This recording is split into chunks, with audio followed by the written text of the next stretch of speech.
So 2026 பார்த்தீங்கன்னா மலையாளத்தில் ஒரு சூப்பரான பொலிட்டிக்கல் த்ரில்லர் ட்ராமாவாக இருக்கப்பட்ட பிரதிச்சயா அப்படின்ற திரைப்படம் இப்போ ஜியோ ஹாட்ஸ்டாரில் தமிழ் டப்பிங்கோட வெளியே வந்திருக்கு. இந்த படத்தோட ரிவ்யூ பற்றி இந்த வீடியோவில் நம்ம பார்க்க போகிறோம். ஸோ வாங்க வீடியோக்குள்ள சீக்கிரமா போயிடலாம். சரி, கதை அப்படின்னு பார்க்கும்போது கதையில் வர நம்ம படத்தோட ஹீரோவுடைய அப்பா பார்த்தீங்கன்னா கேரளாவுக்கு சிஎம்மா இருக்காரு.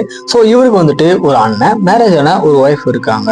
இவர் அப்பாவை பொறுத்த வரைக்கும் மக்களுக்கு ஒரு சில நல்ல விஷயங்கள் செஞ்சாலுமே கரப்டடான ஒரு சில விஷயங்களுக்கு துணை போயிருப்பாரு. ஸோ அதனாலே மக்கள் இவர் மேல கொஞ்சம் காண்டில் தான் இருக்காங்க. பட் இருந்தாலுமே அவருடைய பதவியை தக்க வச்சுக்கிறத இவர் பாத்தீங்கன்னா ஒரு சில விஷயங்கள் பண்றாரு. ஒரு இடத்துல தான் மேல ஒரு பாலியல் குற்றச்சாட்டு வந்த உடனே அவருடைய வீட்டிலேயே பாத்தீங்கன்னா நம்ம படத்தோட ஹீரோவான அப்பா வந்துட்டு இறந்து போயிடுறாரு. தென் நெக்ஸ்ட் கேரளாவோட சிஎம்மா நம்ம படத்தோட ஹீரோ பாத்தீங்கன்னா பதவி பிரமாணம் ஏற்றதுக்கு அப்புறம் நடக்கக்கூடிய சம்பவம்லாம் என்ன அப்படின்ட்டு அந்த படத்தோட ஆன்லைன் ஸ்டோரியா இருக்கு. கண்டிப்பா மலையாள இண்டஸ்ட்ரியிலுமே பாத்தீங்கன்னா பொலிட்டிக்கல் சம்பந்தமாகவும் ஒரு சில டெக்னிக்கல் சம்பந்தமாகவும் இந்த படம் பாத்தீங்கன்னா ஒரு நல்ல த்ரில்லர் ஜேர்னலா வெளியே வந்திருக்கு. இதுல மெயினா படத்தோட ஃபர்ஸ்ட் ஹாஃப் ஃபுல்லுமே பாத்தீங்கன்னா ஒரு நல்ல பொலிட்டிக்கல் த்ரில்லர் ஜேர்னல் மாதிரி கொண்டு போவாங்க. தென் செகண்ட் ஹாஃப் ஃபுல்லுமே பாத்தீங்கன்னா ஒரு சில இன்ட்ரெஸ்டிங்கான ட்விஸ்டோட ஒரு சில உண்மைகள் அப்படின்றது வெளியே கொண்டு வராங்க. ஸோ அதெல்லாமே இன்ட்ரெஸ்டிங்கா இருக்கும் பாக்குறதுக்கு. அடுத்து படத்துல ஒரு சில பேக்ரவுண்ட் சாங்ஸ் இதெல்லாமே பாத்தீங்கன்னா நல்லா வைபா தான் போட்டிருக்காங்க.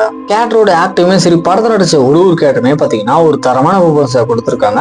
மெயினா நம்ம ஹீரோ பாத்தீங்கன்னா அந்த கேரக்டருக்கு ஏற்ற மாதிரியான ஒரு சூப்பரான பெர்ஃபார்மன்ஸ் ஆன் ஸ்கிரீன்ல கொடுத்திருக்காரு. ஃபைனலா படத்தோட கிளைமேக்ஸ்ல ஒட்டி ஒரு அந்த எமோஷன் கனெக்டுமே பாத்தீங்கன்னா நல்லாவே ஒர்க் அவுட் ஆயிடுச்சு.